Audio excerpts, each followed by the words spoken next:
Olá, quem está assistindo esse vídeo aqui, né? Continuando nossa playlist sobre didática. A aula passada eu falei sobre o que era didática, algumas características da didática, alguns autores que pensam a didática, né? E que dois autores, né? O Libano e a Veiga, que caem muito em questões de concurso, em questões que abordam didática. E agora eu vou dar continuidade à playlist com o tema das finalidades e os princípios da educação. Então, a educação, ela trabalha com 4 principais aspectos. A prática social, você educa um ser humano para viver em sociedade. Então, a educação está intimamente ligada com a vida desse ser humano em sociedade, com a prática social, com a prática daquilo que ele aprende e, e coloca, né, dentro da sua realidade social. A educação ela é um direito fundamental que está estabelecido na nossa Constituição Federal. Então, ela é um direito fundamental, né, um direito necessário. Vai além, a educação ela vai além da transmissão de conhecimento, não é só transmitir, né, aquela que a gente viu ela passada, uma educação tradicional, não. A gente não pode estar preocupado com a transmissão do conhecimento, apenas com o conteúdo, transmitir o conteúdo, mas ensinar esse aluno a viver em sociedade, a educá-lo. Por isso que a educação não é instrução, ela não é só transmissão de conhecimento, ela não é só transmissão de conteúdo, mas ela é educação, ela está ligada justamente com a prática social, por isso que a prática social está aqui do ladinho. Então, a educação, ela não é instrução, não é só transmitir conhecimento, mas ela é uma prática social, a gente está preocupado com esse indivíduo vai se importar em sociedade, né, com educação. E a educação é um processo de aprendizagem escolar, familiar e social, né? Não é apenas o professor que educa esse ser humano, é o professor na escola, é as familiares em casa e a sociedade na vida, né? Então, todas as pessoas que a gente vai conhecendo ao longo da vida, né? Na nossa escola, nossa família, nosso trabalho. Então, todos são responsáveis pela educação, a escola, os familiares e a sociedade, tá bom? Então, o processo de aprendizagem é escolar, é familiar e é social, a responsabilidade da escola, da família e da sociedade. A educação escolar, ela possui um reconhecimento oficial, né? A gente está falando de um campo da educação. Porque a gente aprende na vida, né? Mesmo que você não esteja sentado num banco de escola, mas ainda assim você aprende com a vida. Mas especificamente sobre aquela educação que a gente recebe em um banco de escola, ela é uma educação oficial, né? Tem toda uma legislação em cima dela. Acontece no âmbito formal. Então, a gente tem vários procedimentos burocráticos, por justamente se tratando de educação escolar oficial, a gente é o âmbito formal por haver várias burocracias, tá? Por exemplo, você não pode pegar um bebê de 1 ano e colocar dentro de uma escola para aprender, porque na educação escolar oficial formal, o aluno ele só pode começar ali sua educação a partir dos 4 anos na pré-escola, né, no ensino infantil. Então, tem toda uma burocracia. Então, a educação escolar ela é oficial, ela é formal, é um saber apresentado por meio de disciplinas e mediado pelo educador, e abrange o nível escolar em níveis, graus, currículos e diplomas. Então, a escola, ela vai ter por ser formal, ela vai ter alguns procedimentos que ao longo do nosso ensino escolar vai nos classificar em níveis, em graus de estudo, em currículos e em diplomas. A educação no Brasil é de responsabilidade do governo federal, dos estados, município e Distrito Federal. Aqui eu trouxe o mapinha do Brasil para a gente lembrar que a responsabilidade da educação no Brasil é do poder público. Responsabilidade da educação no Brasil é do poder público, governo federal, estados, município e Distrito Federal. Então, a educação no Brasil é de responsabilidade do governo federal, dos estados, município e do Distrito Federal. A educação, ela tem 3 finalidades: o pleno desenvolvimento do educando, seu preparo para a cidadania e sua qualificação para o trabalho. Tá? Então, a gente educa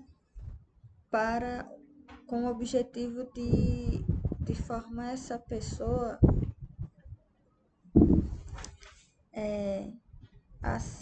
a ter um pleno desenvolvimento, a ser um bom cidadão, a saber exercer sua cidadania e a ter uma qualificação para o trabalho. Veja, por exemplo, nas universidades, nem todo mundo que está ali está fazendo aquele curso para exercer profissionalmente, para trabalhar com aquilo. Né? Tem muita gente que já tem outra profissão e faz faculdade só para obter conhecimento, né? Que é esse pleno desenvolvimento. Né? Você está estudando para se desenvolver como pessoa, para ser uma pessoa plena, desenvolvida. Por exemplo, quem faz história, para saber exercer bem sua cidadania, saber sua história humana, né? E saber fazer suas escolhas enquanto cidadão.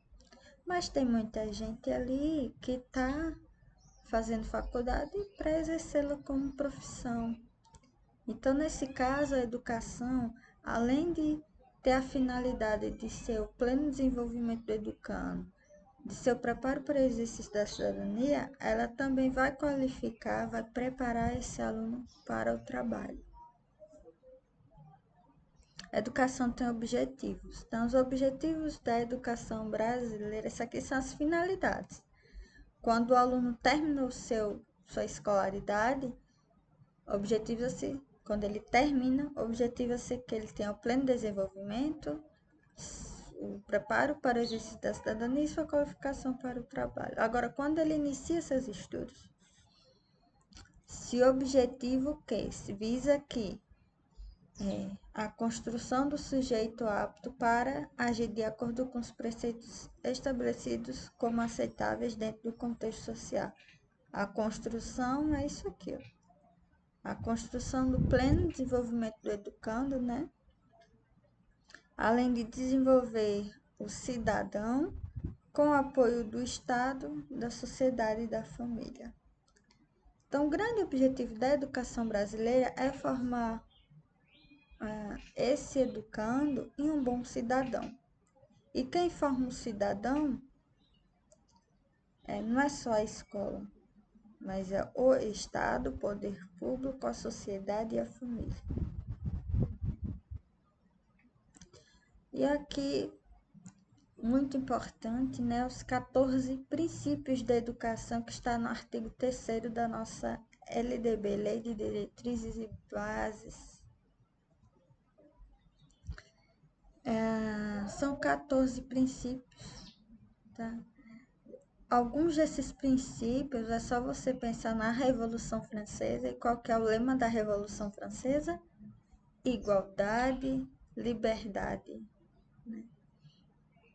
E eu diria que a fraternidade, ela tá aqui, ó, né, no respeito.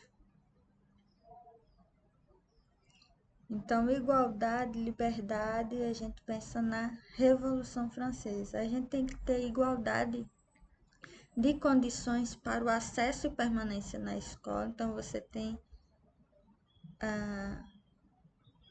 que dar condições a esse educando que ele possa acessar, entrar dentro da escola e que ele possa permanecer. Como é que faz isso? O acesso se dá por meio da gratuidade do ensino público ou por meio das cotas, por exemplo, no caso de universidades. E como que ele permanece na escola? O Estado oferecendo merenda gratuita, casas de apoio, fardamento, transporte. Então, igualdade de condições para o acesso e permanência na escola. Liberdade de aprender, ensinar, pesquisar e divulgar a cultura, o pensamento, a arte e o saber. A liberdade de cátedra, né? Então, o professor, ele tem, não só o professor, mas também o aluno, né? A gente tem a liberdade de aprender, de ensinar, pesquisar e divulgar a cultura, o pensamento, a arte e o saber, tá? Liberdade de cátedra. Pluralismo de ideias e de concepções pedagógicas, ou seja, dentro de um ambiente escolar a gente não pode aprender só uma ideologia, por exemplo. A gente tem que aprender muitas para que cada um siga o que achar melhor. Então, dentro da escola a gente preza pelo pluralismo de ideias e de concepções pedagógicas. Respeito à liberdade e apreço à tolerância. Então, respeitar essa liberdade, né, do aprendizado, do ensino, e a tolerância, né? Ter tolerância com aquelas pessoas que falam, às vezes, muitas coisas que a gente não acredita ou não apoia, mas a gente tolera, tá? Porque em respeito a essa liberdade de aprender, de ensinar, pesquisar, divulgar cultura, o pensamento, a arte e o saber. Então, respeito à liberdade e apreço à tolerância. Coexistência de instituições públicas e privadas de ensino, sim. Nossa educação coexiste o ensino público, obrigatório e gratuito, e o ensino privado. É permitida a gratuidade do ensino público em estabelecimentos oficiais. O sétimo princípio é um dos princípios principais da LDB, né? A valorização do profissional da educação escolar. Sétimo princípio, gestão democrática do ensino público na forma desta lei e da legislação dos sistemas de ensino. O que é a gestão democrática? É você ter um diretor, secretário, supervisor, docentes que se reúnem em uma reunião, por exemplo, que se reúnem, né, para tratar de assuntos escolares e cada um dá sua opinião. E as opiniões elas são debatidas, algumas aceitas ou não, mas são debatidas em comum acordo, tá? E ao final daquela reunião você chega num acordo. Então isso é ser democrático, isso é uma gestão democrática, que você reúne essas pessoas que estão ali, que fazem parte da educação, e ao final você tem um acordo democrático. Garantia de padrão de qualidade, valorização da experiência extraescolar, vinculação entre a educação escolar, o trabalho e as práticas sociais, consideração com a diversidade étnico-racial, garantia do direito à educação e à aprendizagem ao longo da vida, e respeito à diversidade humana, linguística, cultural e identitária das pessoas surdas, surdo-cegas e com deficiência do tipo. Isso aqui, o princípio 14º, né, 14, ele foi incrementado aí nessa listinha em 2021, quando a primeira-dama, ela promoveu aí alguns eventos em respeito, né, à comunidade surda, as pessoas com deficiência auditiva. E aí a gente tem o respeito à diversidade humana, linguística, cultural e identitária das pessoas surdas, surdo-cegas e com deficiência auditiva, né? Então esses são os 14 princípios da educação: a igualdade, a liberdade, o pluralismo, respeito, coexistência, gratuidade, valorização, gestão democrática, padrão de qualidade, valorização, vinculação, diversidade étnico-racial, garantia, respeito à diversidade humana. Ok? Então a gente viu aqui, a educação do Brasil é responsabilidade do governo federal, dos estados, municípios e Distrito Federal. As finalidades da educação é o pleno desenvolvimento do educando, seu preparo para o exercício da cidadania e sua qualificação para o trabalho. Os objetivos da educação brasileira é o quê? Desenvolver o cidadão com o apoio do Estado, da sociedade e da família. A educação, ela está ligada, ela vai além da transmissão de conhecimento, ela educa esse cidadão para a prática social. A educação, ela é um direito estabelecido em lei, na Constituição Federal, é um direito fundamental. E o processo de aprendizagem, ele não se dá apenas no âmbito escolar, mas também no familiar e no social. No âmbito escolar, a escola, ela vai reconhecer essa educação como educação oficial, formal, que abrange aí também uma série de burocracias, como disciplinas que são mediadas por um educador, e a escola, ela vai nos classificar em níveis, graus, currículos e diplomas. Então essa foi nossa segunda aula sobre educação, finalidades e princípios da educação. Sou a professora mestra em História Denise da Silva Ladislau, e até a próxima aula.